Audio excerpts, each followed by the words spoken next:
7e siècle, l'islam est né d'une révélation de Dieu faite directement au prophète Mohammed pendant 22 ans. Transmise oralement à ses compagnons, c'est le Coran qui contient le recueil de cette révélation. Pour les croyants de l'islam, ce livre sacré est donc la parole textuelle de Dieu, et toute leur religion est suspendue à ce texte descendu du ciel.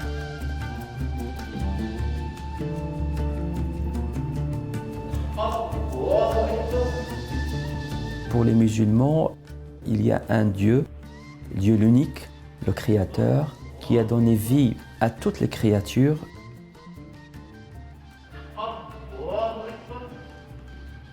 Le Coran, c'est la parole divine, c'est la révélation. Il est aussi le livre à travers lequel les musulmans pratiquent leurs prières. Et elle représente, on va dire, l'ensemble et le résumé des principaux préceptes que les musulmans doivent respecter.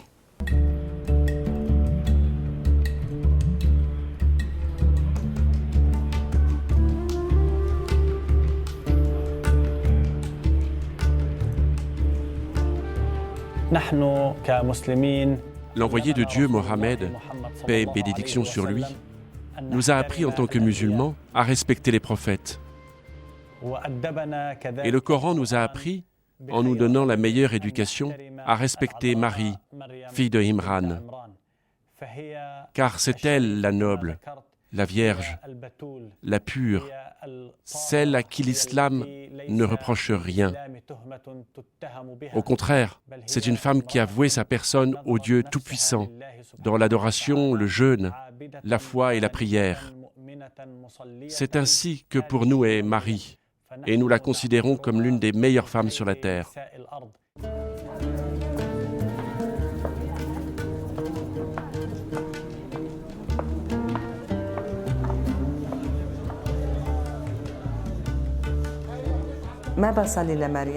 Je ne prie pas Marie, mais je prie Dieu. Parce que chez nous, notre prière est adressée seulement à Dieu. On ne prie personne d'autre que Dieu. Mais quand je lis le Coran, je lis la sourate de Imran et celle de Marie. C'est ainsi que je ressens Marie et sa spiritualité. Je sens son amour pour Dieu. C'est ce qui me pousse à aimer Dieu davantage, à lui obéir, ainsi que d'aimer Jésus davantage et de me rapprocher de Dieu.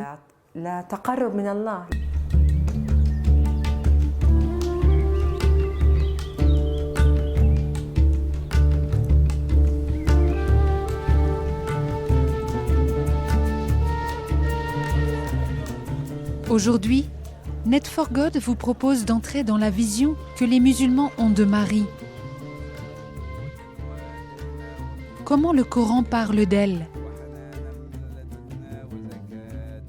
Peut-elle être celle qui nous aide à marcher sur un chemin de paix entre nos religions?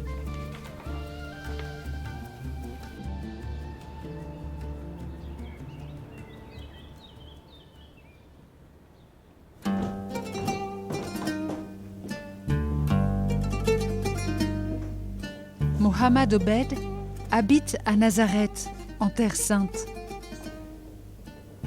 Marié, père de 4 enfants, il est juge du tribunal islamique de Nazareth. Aucun musulman ne peut nier la présence de la sourate de Marie dans le Coran. Le Dieu Tout-Puissant lui a dédié une sourate bénie et très belle. Et Dieu Tout-Puissant raconte l'histoire de Marie, comment elle a porté Jésus, le Messie, en étant sereine et croyante, et comment, à ce moment-là, Dieu s'est manifesté auprès d'elle. Et c'est la seule femme mentionnée par son prénom dans le Coran.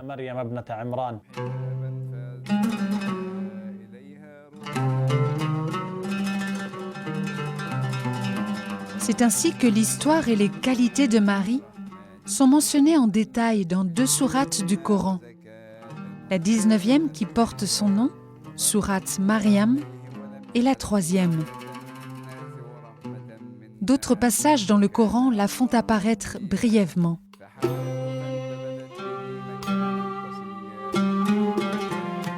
Le père de Marie dans le Coran porte le nom de Imran. Et l'épouse de Imran, appelée Anne, est âgée et stérile au moment où elle fait le vœu de consacrer à Dieu l'enfant qu'elle lui demandait miraculeusement. De fait, elle met au monde un enfant, mais c'est une fille.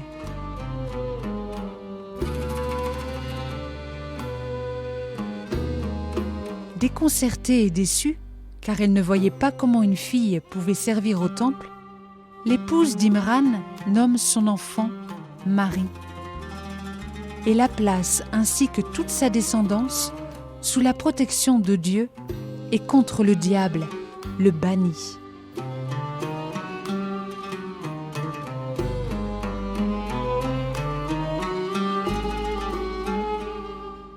Tous les commentateurs, sans exception, à cette occasion, citent un hadith, c'est-à-dire une parole attribuée à Mahomet.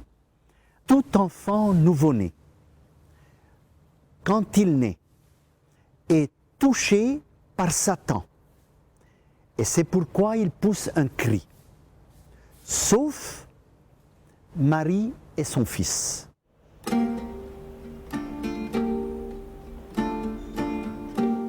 Le père Samir Khalil Samir est copte et jésuite. Docteur en théologie orientale et en islamologie, après plus de 40 ans d'expérience avec le monde musulman en Égypte et au Liban, il est aujourd'hui professeur d'études islamo-chrétiennes à l'Institut pontifical oriental de Rome, en Italie.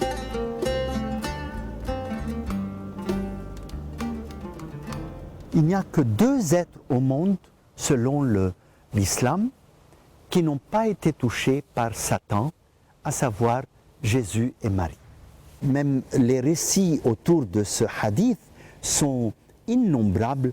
On dit comment, quand Satan voulait toucher l'enfant et sa mère par le haut, immédiatement il y avait 2 anges qui venaient étendre leurs ailes par en haut et l'empêcher de l'atteindre. Ils venaient par le côté, il y avait d'autres anges qui venaient étendre leurs ailes et l'empêcher par en bas, etc. Tout ça, c'est le style populaire qu'on retrouve dans tous les apocryphes chrétiens comme dans les récits légendaires musulmans. Mais ils ont un sens théologique très profond. C'est que, de toute manière, le péché n'a jamais atteint ni Marie ni Jésus.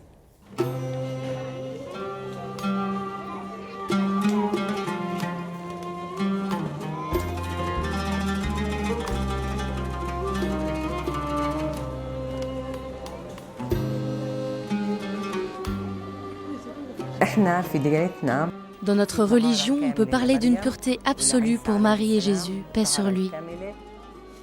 Et on croit que toutes les autres personnes sont touchées par le diable. C'est pour ça que je suis convaincue que Marie et son fils le Messie, paix sur lui, à travers leur pureté et leurs enseignements, m'aident à m'approcher de Dieu.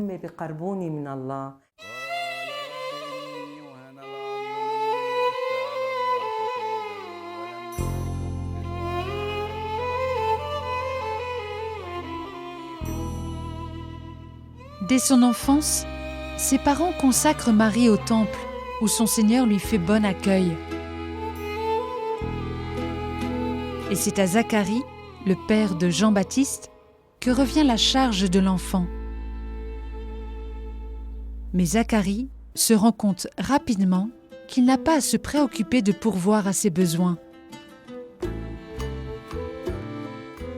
À chaque fois que Zacharie entrait auprès de Marie dans le temple, il trouvait à côté d'elle de la nourriture. Il lui demandait « D'où te vient cette nourriture ?» « Cela me vient de Dieu le Tout-Puissant. » Et il y a des tas de miracles qui se produisent. On nous dit que les fruits de l'été, elle les trouvait en hiver et les fruits de l'hiver en été. C'est incroyable, tout est là. Dieu se manifeste que cet enfant eh bien, elle est toute spéciale.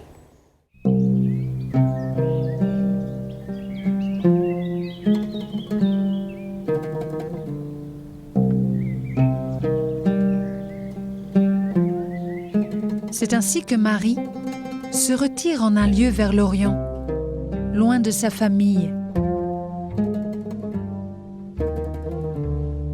L'ange Gabriel lui apparaît et lui annonce qu'elle serait la mère d'un garçon immaculé. Comment aurais-je un fils alors qu'aucun homme ne m'a touchée et que je ne suis pas une femme de mauvaise vie? Ainsi en a décidé ton Seigneur, qui a dit « Nous ferons de cet enfant un signe pour les hommes et une miséricorde émanant de nous. » Et il en fut ainsi. Marie devint donc enceinte et se retire en un lieu éloigné.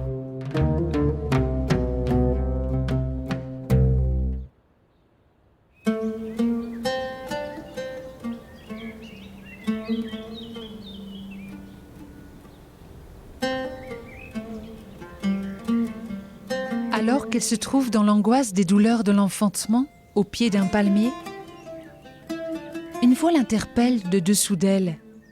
« Ne t'afflige pas, ton Seigneur a fait jaillir un ruisseau à tes pieds. Secoue vers toi le tronc du palmier, il en tombera sur toi des dattes mûres et succulentes. Mange donc, bois et réjouis-toi. »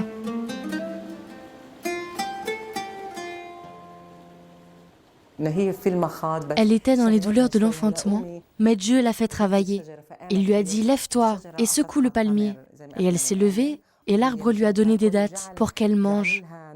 Et il a fait jaillir un ruisseau pour apaiser ses douleurs.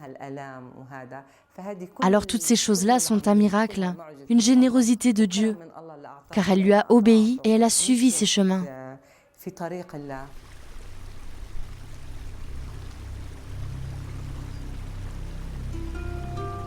Et la voix continue de lui dire « S'il t'arrive de voir quelqu'un, dis-lui « J'ai fait vœu d'un jeûne au tout miséricordieux. Je ne parlerai donc aujourd'hui à aucun être humain. »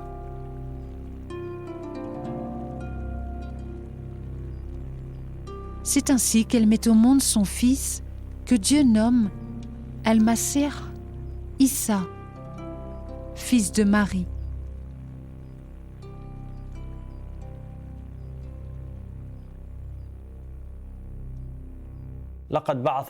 Dieu a envoyé beaucoup de prophètes et de messagers, parmi lesquels il en a choisi 5. Abraham, Moïse, Jésus et Mohammed. Que la paix et le salut de Dieu soient sur eux, et Noé, paix sur lui. Ce sont les prophètes les plus importants. Et donc, Jésus a un rang très élevé chez les musulmans. Et le prophète, paix sur lui, ne cite Jésus qu'en l'appelant son frère. Et donc Jésus, paix sur lui, est le prophète de Dieu, le serviteur de Dieu, la parole de Dieu. Il est l'Esprit de Dieu envoyé à Marie. Dieu a fait de lui un miracle aux yeux des gens.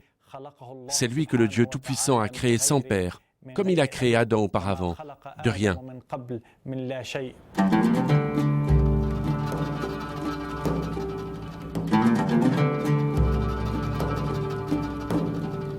Cette conception miraculeuse de Jésus éveille des soupçons dans la famille de Marie. Lorsqu'elle revient vers les siens, ils l'accusent d'avoir commis un adultère.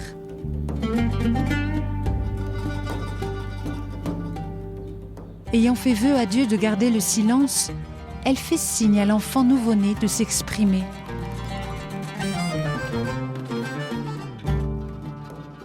Et Jésus parle. C'est le premier miracle de Jésus. Comme bébé, il parle. En réalité, ce récit, nous le trouvons dans les évangiles apocryphes. Mais comme toujours, ça a un sens théologique. Comment se fait-il qu'un bébé parle alors qu'il est l'infance?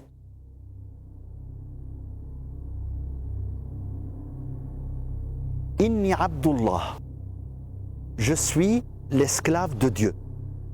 Il m'a envoyé pour vous annoncer le jeûne et l'aumône, c'est-à-dire l'islam, qui est de s'abandonner à Dieu et d'obéir à Dieu.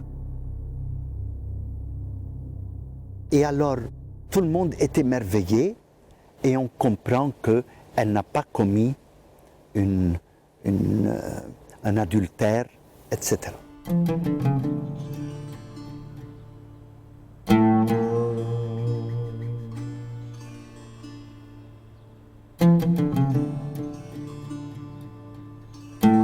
C'est ainsi que dans le Coran, Jésus, en parlant dans le berceau, défend lui-même la réputation de sa mère Marie et il annonce en même temps sa mission.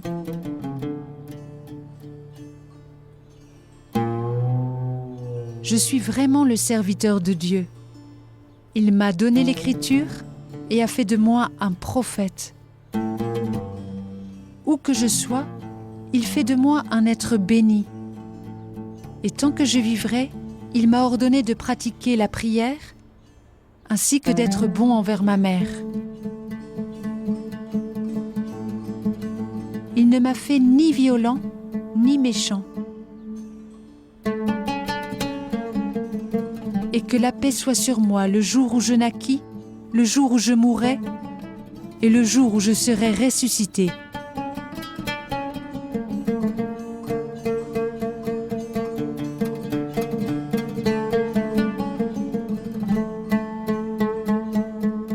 Bien sûr, après, dans beaucoup de versets coraniques, on trouve que Jésus a eu d'autres miracles. C'est le fait de guérir les malades, de guérir les lépreux. Il a même, à un certain moment, dans des circonstances particulières, il a eu ce miracle d'ordonner à un mort de retrouver la vie, et il a retrouvé la vie.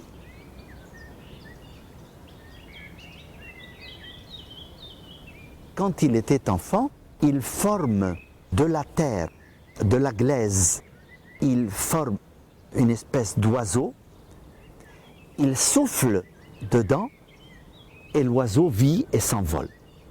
Ce qui, entre parenthèses, correspond exactement à l'acte créateur de Dieu, qui a un double acte, c'est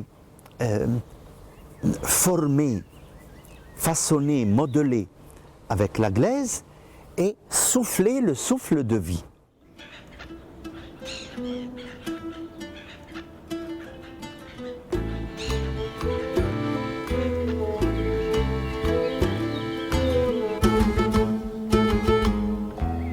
Bien sûr, ce ne sont que des signes et des miracles, mais pour les musulmans, on sait très bien que ce n'est pas Jésus qui guérit et ce n'est pas Jésus qui ressuscite les morts, mais Dieu lui donne ce pouvoir, comme il a donné le pouvoir à Moïse d'avoir la canne qui se transforme en serpent, etc., etc.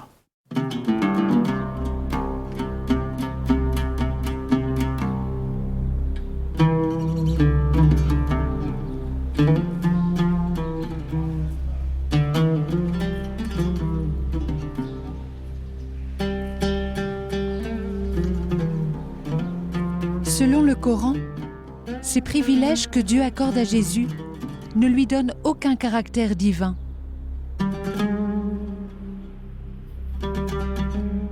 Jésus est un prophète comme tant d'autres qui l'ont précédé. La conception musulmane du pouvoir, ce terme pouvoir, il est réservé à Dieu. Rien ne se fait, rien ne se passe sans la volonté divine. Dire que vu que Marie a reçu le souffle de Dieu, donc Jésus est Dieu, cette notion n'existe pas chez les musulmans.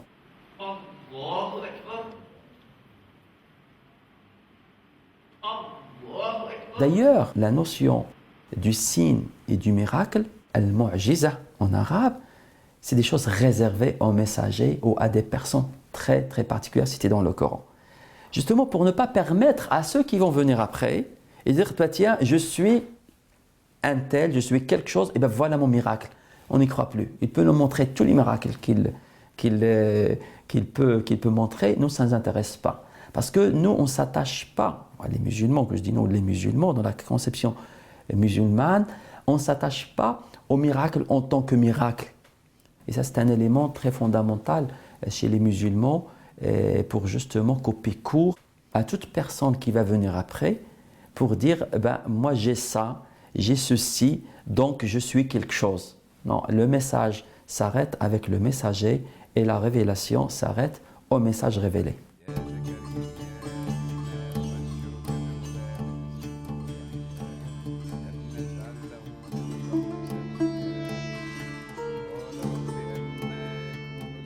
Jésus, fils de Marie. C'est ainsi que le Coran désigne le plus souvent Jésus. Par ailleurs, il l'appelle aussi Esprit de Dieu, Parole de Dieu, Messie. Mais 4 négations catégoriques concernant Jésus apparaissent dans le Coran. Il n'est ni Dieu, ni son Fils, ni le troisième d'une triade, et il n'a pas été crucifié. Un autre homme qui lui ressemblait aurait été crucifié à sa place.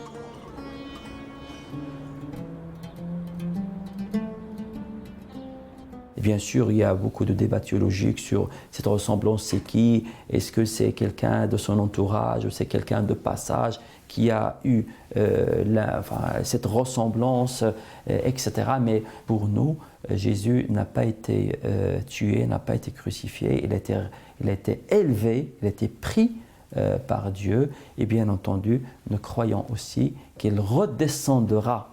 Donc il ne sera pas ressuscité parce qu'il n'était pas mort, mais qu'il va redescendre un jour vers la fin des temps.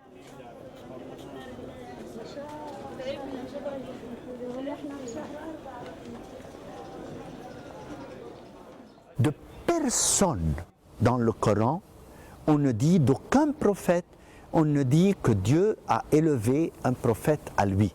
Ce n'est dit que de Jésus dans le Coran. Donc, Jésus, peut-être y a-t-il là une allusion à l'ascension. Mais alors, comment Jésus n'est pas mort? Non. Il est auprès de Dieu. Et il reviendra à la fin des temps, au moment du jugement dernier. Il proclamera alors que ce n'est pas dans le Coran, c'est dans la tradition ça, qu'il reviendra, il proclamera la fin du monde, il proclamera que la vraie religion c'est l'islam.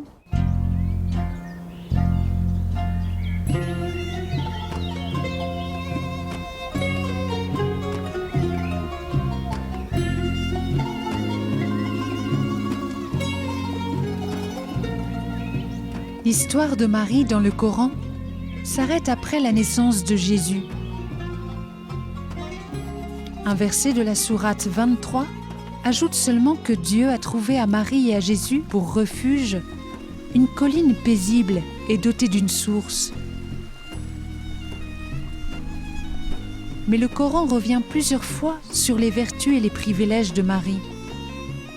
Non seulement Dieu l'a purifiée et l'a élue au-dessus de toutes les femmes du monde, mais aussi elle est la Vierge par excellence, la Vierge de la foi et du fiat, la très croyante, car elle a cru aux paroles de son Seigneur. Elle et son Fils sont un miracle pour l'univers. Aucune autre femme n'a droit à de tels éloges.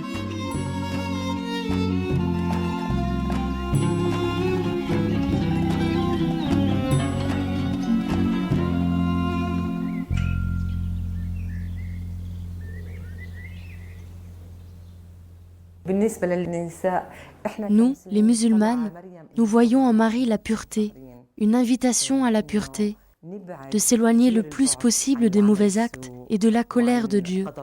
C'est là notre grande mission, être pur et suivre notre Seigneur dans la pureté.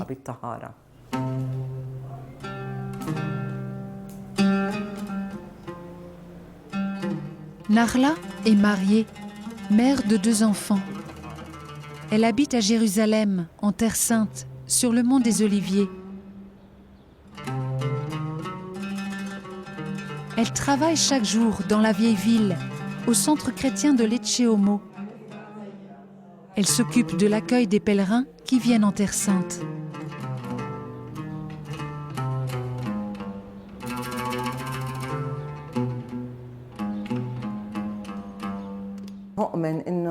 Je crois que Marie a montré son grand amour pour Dieu par son obéissance. Malgré le fait que sa mission est dure, elle lui obéit. Elle traverse des moments difficiles, mais Dieu est toujours avec elle. Elle s'abandonne à lui, c'est ce que je vois. En tant que femme musulmane, je dois faire la paix avec tout ce que Dieu a créé, et surtout avec l'homme, parce que je crois que Dieu a honoré l'homme. Il a créé toutes ces créatures, et parmi ces créatures, il y a l'homme. Il a honoré l'homme. Alors j'ai le devoir d'honorer la créature de Dieu, l'homme qui est mon frère, en l'aimant, et sans orgueil, parce que l'orgueil n'est pas accepté dans notre religion. Et pour cela, il faut que l'on fixe nos yeux sur Marie, regarder son humilité et voir combien sa mission a été grande et comment elle a obéi à Dieu en restant humble devant lui, comme elle l'a été tout au long de sa vie.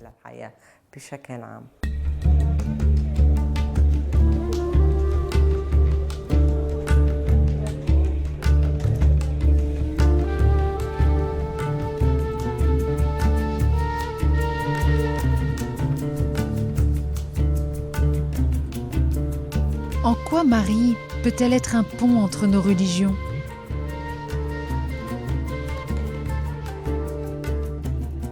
Marie est un pont d'abord parce que les écritures chrétiennes et musulmanes en parlent littéralement dans les mêmes paroles. On a le récit de l'Annonciation, c'est la même soumission où Marie dit « Je suis la servante du Seigneur, qu'il me soit fait selon ta parole ». Par ailleurs, elle est cette médiatrice parce qu'elle ne prétend rien. Elle unit les hommes entre eux, les êtres humains.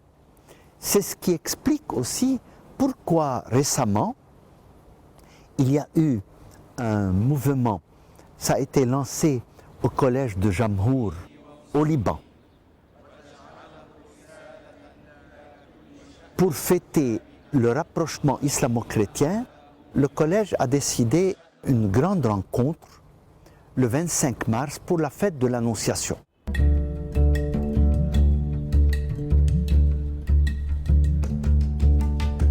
En effet, c'est par l'initiative de deux hommes, un chrétien maronite, Naji Khouri, et un musulman, le cheikh Mohammad Nokari, ancien directeur de Dar el-Fatwa, la plus haute instance religieuse sunnite au Liban, que depuis le 25 mars 2007, chrétiens et musulmans se retrouvent ensemble pour prier le jour de l'Annonciation.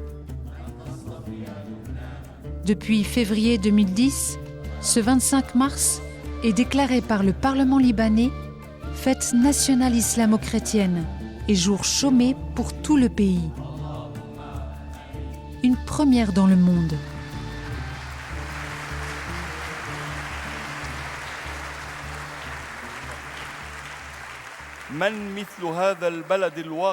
Qui d'autre que notre pays, à la croisée des trois religions monothéistes, peut jouer ce rôle de rapprochement, de dialogue et d'ouverture? Serait-ce trop rêvé que de dire que c'est à partir de cette terre bénie que la civilisation de l'amour s'étendra désormais au reste de l'humanité? Alors rêvons, et notre rêve deviendra réalité.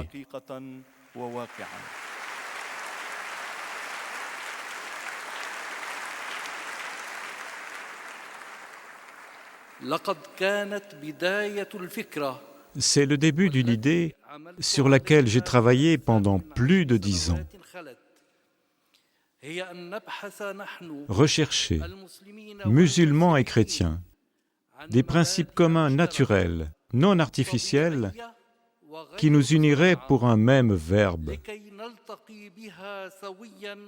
Verbe à travers lequel nous confirmons notre foi en Dieu, en ses apôtres, en ses prophètes, en ses livres célestes, en lesquels chacun de nous croit séparément, en l'au-delà et en l'importance de la charité.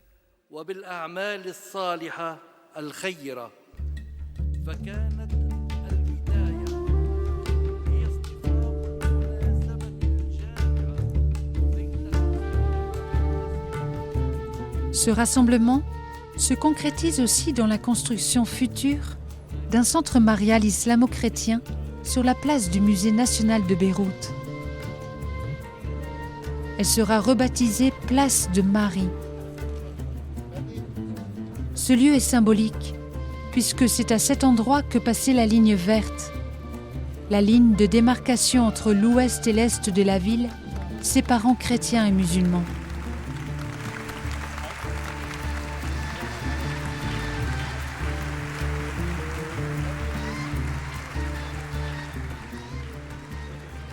Cette fête qui a été instituée au Liban veut dire cela.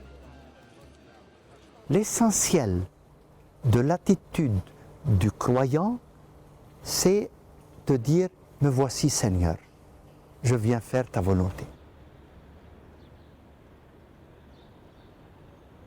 Si nous croyons, musulmans ou chrétiens, ou juifs, ou quiconque, nous apprenons à dire dans notre vie quotidienne, « Me voici Seigneur, tu peux me demander ce que tu veux, je suis à toi ».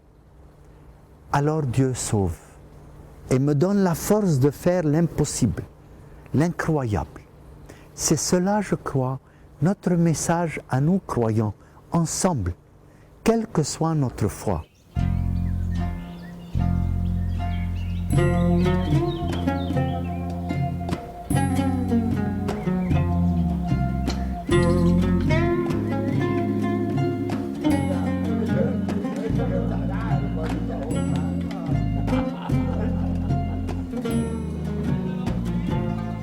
Pour ce mois, nous pouvons prier pour la paix dans les relations entre chrétiens et musulmans à travers le monde. Que l'initiative de rapprochement et de dialogue vécue au Liban puisse se répandre et se vivre dans tous nos pays.